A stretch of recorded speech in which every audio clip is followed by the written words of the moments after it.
अधिकार मिला, या बाबा साहब की देन है जिसे विश्व मंच पर सम्मान मिला। बाबा साहब को सम्मान देने से पूर्व हम उनके संघर्षों के बारे में जरूर जाने। उनका जीवन एक प्रेरणा है। कोई भी आया हुआ मनुष्य यदि बाबा साहब के संघर्षशील उन्नत जीवन के कुछ पहलुओं पर विचार कर ले तो मन में एक प्रेरणा जाग जाती है।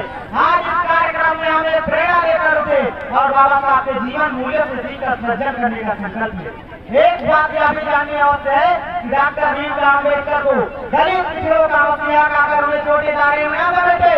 डॉक्टर भीमराव अम्बेडकर यह पुरुष थे जिनकी कर्म जिनकी सोच पूरे मानव जाति के लिए थी।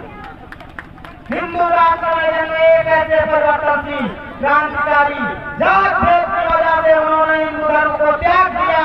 कर्मों से बनता है वजूद आदमी का, अरे कर्मों से बनता है वजूद आदमी का। जात और अगली पहचान है, अगर ऊंची जात है ही होती श्रेष्ठा तो बताइए बाबा साहब क्यों माने।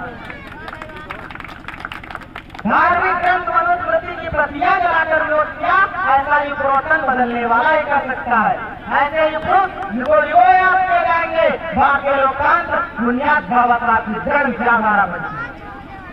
सूरज को हथेली से कभी ढक नहीं सकते, समंदर की लहरों को कभी रोक नहीं सकते। आत्मा तेरी ऊंचाई का पता है हमें, लेकिन मेरे भी की ऊंचाई कभी नाप नहीं।